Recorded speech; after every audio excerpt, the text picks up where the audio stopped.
Hello everyone and welcome to a new episode of CEO Talks. This is Mayben Khadra. Today we have a special guest with us, Mr. Yogesh Mehta, and he is the CEO of Petrochem.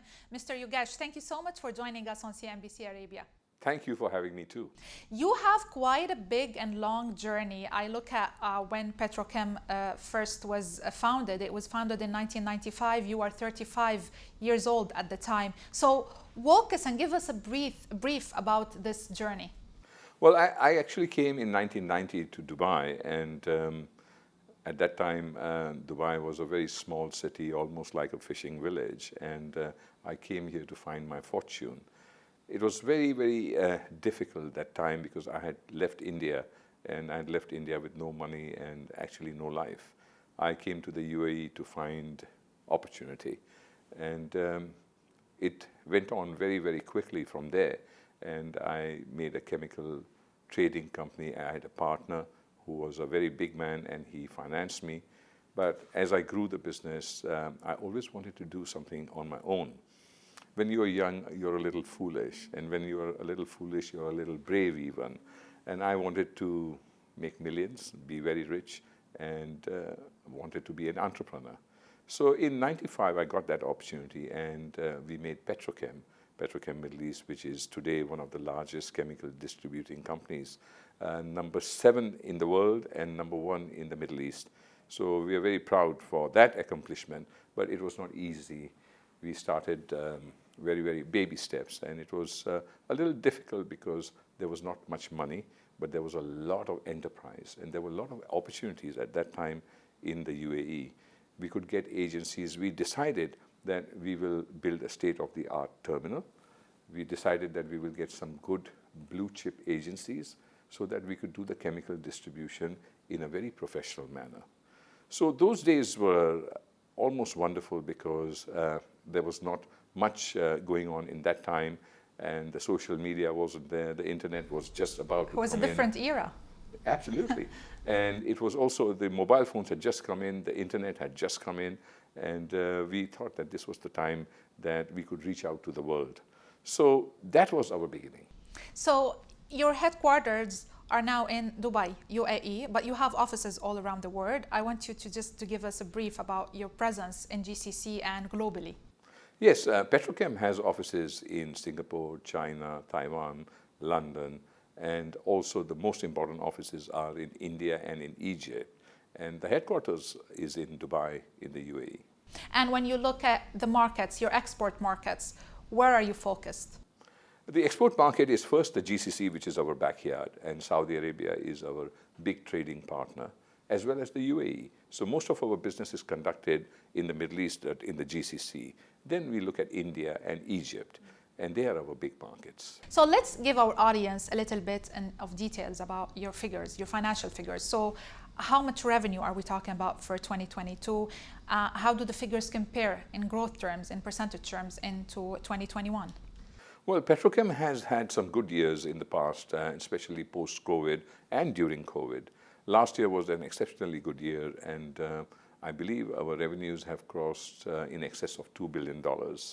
And it has been a marvelous time for the chemical industry, for the chemical fraternity.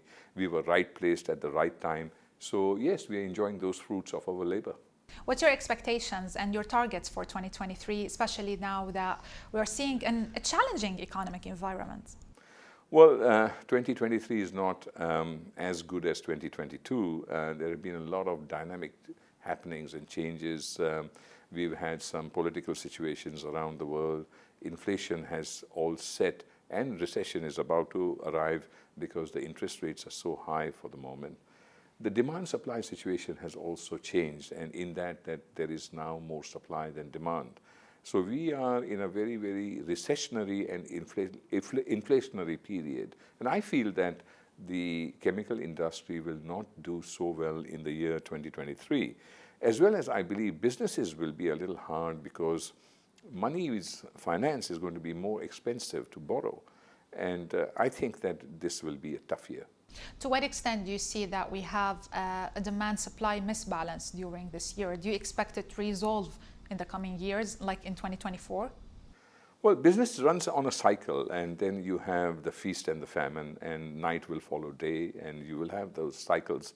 But right now, I think in our chemical industry, the demand cycle, when that happens, then we have it for 6 or 8 months. But when the oversupply situation, that does not go away for more than a year. So let us say 3 or 4 quarters minimum before we see any change.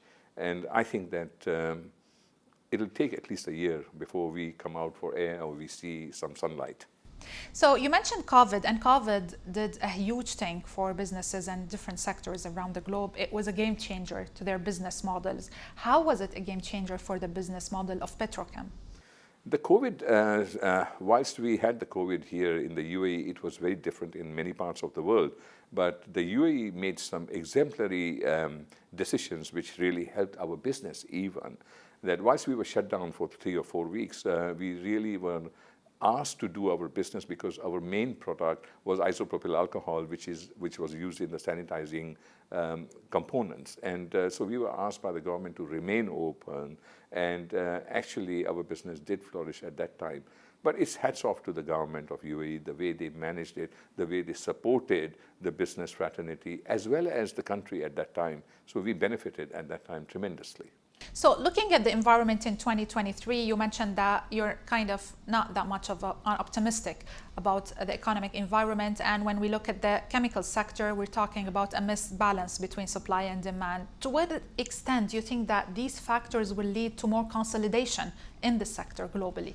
Well, really, the big fish will eat the small fish, and it'll be very obvious that if you're strong enough, if you're professional enough, you will survive. And if you have monetary issues or financial constraints or lack of planning, then your business will suffer. This is like any other business, and one must be, it'll be your team that will help you. It'll be the business that you believe in, is how you are set up is very, very important.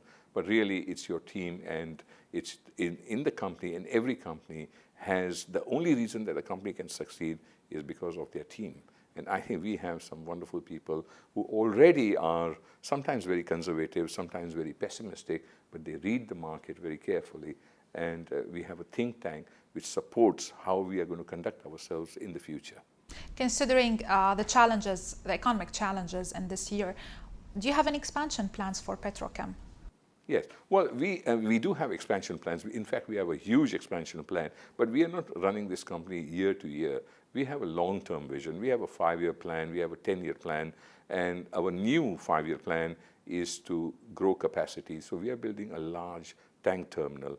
We are building 55,000 cubics of tank storage, chemical storage. We are offering stainless steel tanks, blending facilities, manufacturing facilities, because we believe that the market will change in the coming 2 or 3 years.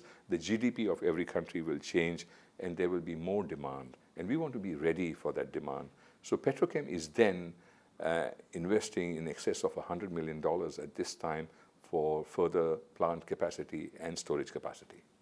How about technology and digitization? Because this also was a consequence of COVID-19, a trend in digitization for different sectors. So to what extent did that also impact Petrochem? Well, every business, in every business there is a technological input, and no business can survive without on-time and correct technology. And really, if you don't have a database, if you don't have a history, if you can't service your customers just in time, all this requires tools of management. And today, with artificial intelligence, IoT, and even the new things that are coming like ChatGPT, I believe that the business, the chemical business, is poised for further growth, and further increments in technology will always help our business. If we talk about market share, so how much market share does Petrochem have in GCC and globally? So we have 35% of the market, where some of my team believe that we have 50% of the market in chemical distribution. But any market needs to be balanced. We don't want a share that can erode other people's market share and then bring the prices down. So we've got to balance the market. It is fair to say that Petrochem has 35% of the market share at this time. Internationally, we strive to be the best, and we do our business as hub and spoke. So we don't go to areas where we leave money on the table, or we can't reach without a fair margin of profit to us. So we operate in areas that support our business. So do you have any targeted market share growth for this year? So this year we want to grow by 7%. It's already become an uphill task to grow that 7%. Yeah, I wanted to ask you if this is a conservative or an optimistic view. It is a conservative view. I would say it's conservative because we are quite focused on the growth, and I think we will achieve a 7% growth this year. This is a question I ask all the CEOs I meet with CEO Talks is, where do you see the company in 10 years? Where do you see Petrochem in 10 years? Well, my son Rohan, who is also a part of this business, thinks that we have just begun and there will be an exponential growth and we will go 3 times in the coming 7 years. So I believe in 10 years we have a fair chance to double our capacity and double our growth. And I think that we are on the right path with our tank farm expansion, with our global offices expansion, with our team. I believe that I'm optimistic in the future. Thank you so much, sir, for doing this interview. Yogesh Mehta, CEO of Petrochem. Thank you so much, sir. Thank you very much. And this is the end of this episode of CEO Talks. Goodbye.